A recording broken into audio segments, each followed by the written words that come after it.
आज Doubtnut app download करें। Doubtnut पर अपने सभी गणित, रसायन विज्ञान, भौतिक विज्ञान और जीव विज्ञान के डाउट्स का करो सफाया। बस प्रश्न की फोटो खींचो, एक ही प्रश्न को क्रॉप करो और तुरंत वीडियो सोल्यूशन पाओ। अभी डाउनलोड करें। सवाल यह है बच्चों का, जड़त्व आघूर्ण तथा घूर्णन त्रिज्या की परिभाषा दें और एक वृत्ताकार चकती यानी कि डिस्क के केंद्र से जाते हुए उसके तल के लंबवत अक्ष के जो परितः जड़त्व आघूर्ण की गणना करें। तो सबसे पहले बच्चों हम लोग जानेंगे जड़त्व आघूर्ण के बारे में और घूर्णन त्रिज्या की परिभाषा के बारे में। तो देखिए बच्चों, इसका उत्तर स्टार्ट करते हैं हम लोग यहाँ से। ठीक है, तो देखिए बच्चों, जड़त्व आघूर्ण तो क्या होता है, जिसको हम लोग अंग्रेजी में मोमेंट ऑफ इनर्शिया भी कहते हैं, कि घूर्णन गति कर रहे पिंड के द्रव्यमान और पिंड की घूर्णन अक्ष से दूरी के वर्ग के गुणनफल को हम उस वस्तु का इसकी अक्ष के सापेक्ष जड़त्व आघूर्ण कहते हैं। जैसे कैसे कि हमारे पास में ये कोई एक पिंड है, ये ऐसे करके, ठीक है, वो जो है इस वाली अक्ष के जो परितः है ये इस तरीके से घूर्णन गति कर रहा है, मान लीजिए ऐसे करके। ठीक है, इसके काफी सारे द्रव्यमान है। एक ये वाला है हमारे पास में m1 जो कि यहां से r1 दूरी पर है, ठीक है, और एक ये वाला है m2 जो कि r2 वेक्टर दूरी पर है। तो जो इसका I होता है वो बराबर कितना होता है, वो होता है m1 r1 का स्क्वायर प्लस m2 r2 का स्क्वायर, है ना, प्लस डेश डेश डेश सारा का सारा। यानी कि कुल मिलाकर के अगर इस पूरे का द्रव्यमान बराबर कितना है, m है, और ना, और जो त्रिज्या ये हो जाएगी मेरे पास में r स्क्वायर। इस r को जो है बच्चों हम लोग घूर्णन त्रिज्या कहते हैं। ठीक है, तो यहां से एक तो ये वाला सूत्र आ जाता है। तो ध्यान से देखिए बच्चों, यहीं से जो है हमने घूर्णन त्रिज्या की भी परिभाषा बना दी है। घूर्णन त्रिज्या क्या होती है, सीधी सीधी परिभाषा पे ध्यान देना कि यदि किसी पिंड के संपूर्ण द्रव्यमान को किसी एक बिंदु पर केंद्रित मान लिया जाए जिससे एवं जिसकी घूर्णन अक्ष से लंबवत दूरी हो, कि अगर दूरी के वर्ग को पिंड के द्रव्यमान से, ध्यान से देखिए वो, तो दूरी के वर्ग को पिंड के द्रव्यमान से, जो ऊपर सूत्र लिखा हुआ है, गुणा कर दें तो घूर्णन अक्ष के परितः पिंड का जड़त्व आघूर्ण प्राप्त हो जाता है, ये वाला आई।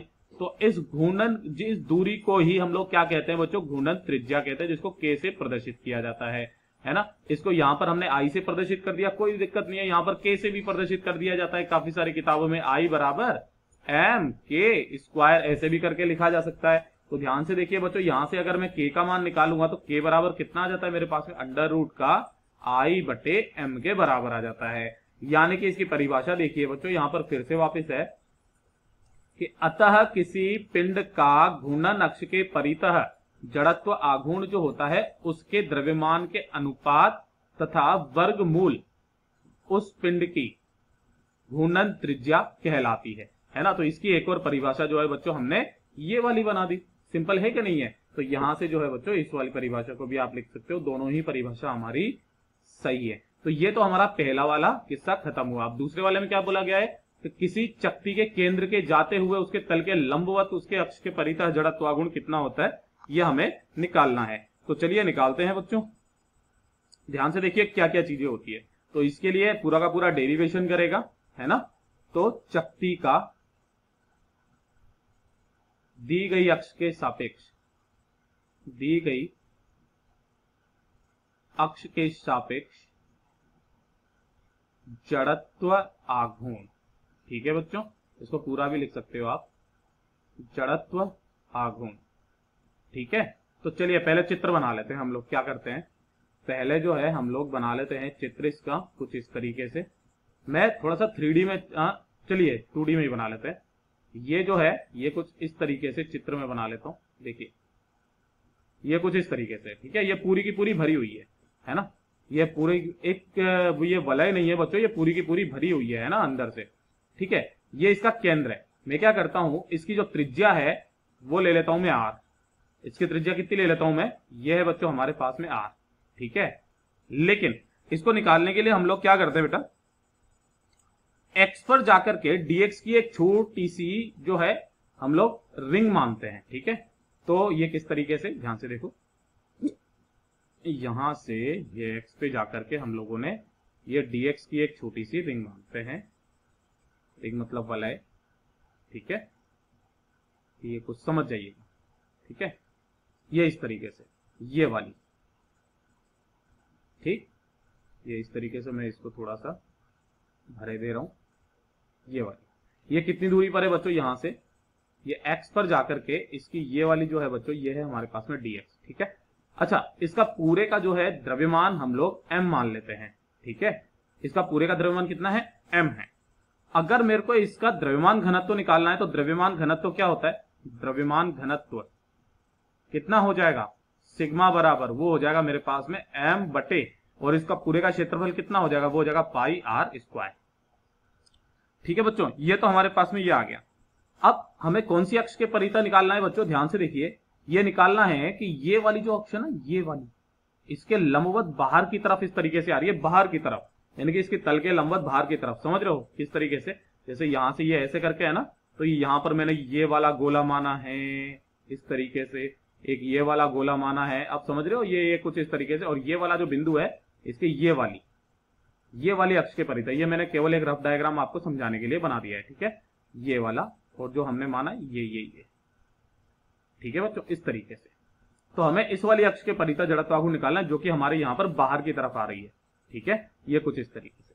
तो ध्यान से देखिए बच्चों, इसके लिए मैं क्या निकालूंगा, सिग्मा बराबर ये वाला, तो मेरे पास में समीकरण नंबर 1 आ गई है ना। अब अगर मैं यहां से इसके लिए निकालूं तो ये कितना हो जाएगा मेरे पास में, इसकी ये वाली जो हो जाएगी, ये कितनी हो जाएगी, यहां से इसकी परिधि, अच्छा इसका क्षेत्रफल निकाल लीजिए, है ना। तो अल्पांश का क्षेत्रफल,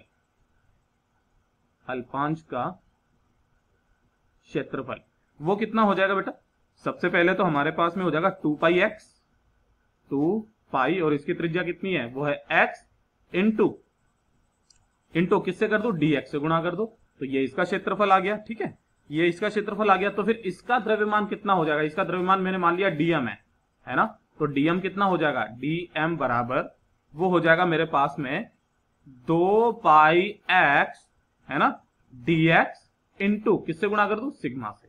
तो सिग्मा हमारे को ऊपर दिया हुआ है, ठीक है बच्चों। अब यहां पर आने के बाद में अगर मैं इस छोटे से का क्या कर दूं, जड़त्वाघूर्ण निकाल लूं, है ना, छोटे से का, यानी कि di निकाल लूं, तो di बराबर छोटा सा जड़त्वाघूर्ण, वो कितना हो जाएगा, mr स्क्वायर होता है ना, m ये रहा हमारे पास, है ना, कितना होता है, mr स्क्वायर। तो ये 2 पाई एक्स dx इंटू सिग्मा, ये तो हो गया m, है ना, और r स्क्वायर करेंगे, यानी कि इसकी त्रिज्या कितनी, यहां से घूर्णन त्रिज्या कितनी है, x है, तो x का स्क्वायर करूंगा तो यहां पर x की घात 3 आ जाएगा, यहां पर x की घात कितनी आ जाएगी, 3 आ जाएगी ना, क्योंकि एक x पहले से ये x स्क्वायर से गुणा कर देंगे तो ये x की घात 3, ठीक है। अब मुझे क्या करना है, मुझे तो पूरा का पूरा निकालना है, तो यहां से इसका समाकलन कर दीजिए, कहां से कहां तक, 0 से लेके r तक, ध्यान से देखिए, 0 से लेके r तक, ये 0 से लेके r तक, तो ये मेरे पास में कितना आ जाएगा, ये मेरे पास में आ जाएगा, अच्छा यहाँ पे नहीं, इसको करेंगे 0 से लेके r तक, तो ये मेरे पास में क्या आ जाएगा, पूरा का पूरा आ जाएगा। इसको चलिए करते हैं, तो ये मेरे पास में आ गया 0 से r, है ना, और ये मेरे पास में 2 पाई एक्स की घात 3 dx, ठीक है, और सिग्मा, ठीक, बाहर क्या क्या आ जाएगा, i बराबर 2 बाहर आ जाएगा, पाई बाहर आ जाएगा, सिग्मा बाहर आ जाएगा, ठीक है। अंदर की तरफ में क्या रह जाएगा, 0 से r x क्यूब dx, ठीक है। अच्छा, तो ध्यान से देखिए बच्चों, यहां से जो i बराबर आ जाएगा मेरे पास में 2 पाई सिग्मा, ऐसा क्या ऐसे ही, x की घात 4/4 हो जाएगा इसका, कहां से कहां, 0 से r, चलिए मान रख देते हैं, तो मेरे पास में आ जाएगा 2 पाई सिग्मा, है ना, और ये बटे 4 भी ले लीजिए बाहर, तो x की r की घात 4, ये आ जाएगा मेरे पास में r की घात 4 माइनस 0, ठीक है बच्चों। अच्छा, सिग्मा का मान भी रख दीजिए, तो ये मेरे पास में आ जाएगा, बाहर ले लेंगे, तो ये पाई r की घात 4, है ना, इसने इसको 2 बार मार दिया, ठीक है, और ये बटे 2 आ जाएगा, है ना। सिग्मा का मान कितना है हमारे पास में, m बटे पाई r स्क्वायर है, ठीक है, कट कर दीजिए, तो ये मेरे पास में i बराबर जो आ गया, ये आ जाएगा, पाई ने पाई को मार दिया, r स्क्वायर ने इसके r स्क्वायर को मार देंगे, 2 बच जाएगा, तो ये आ गया मेरे पास में 1/2 mr स्क्वायर। ये होता है बच्चों इस वाली अक्ष के परितः जड़त्वाघूर्ण, और यही बच्चों हमारा इसका उत्तर है। Thank you. कक्षा 6वीं से 12वीं से लेकर नीट, IIT, JEE वो एडवांस के लेवल तक 1 करोड़ से ज्यादा छात्रों का भरोसा। आज ही डाउनलोड करें डाउटनेट ऐप या व्हाट्सएप करें अपने सारे डाउट्स 8400 400 400 पर।